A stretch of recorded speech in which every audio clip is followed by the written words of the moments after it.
bahaging ito ay tungkol sa uri ng taxpayer na iyong iparerehistro.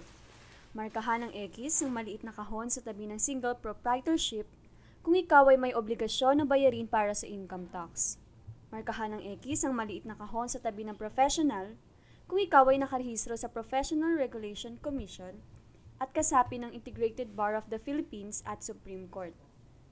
Markahan ng X ang maliit na kahon sa tabi ng estate kung ikaw ay nasa uring estado na kung saan ikaw ay may obligasyon o bayarin para sa income of estates. Piliin naman ang trust kung ikaw ay hindi individual o korporasyon at kung ikaw ay may obligasyon o bayarin para sa property held in trust. Halimbawa,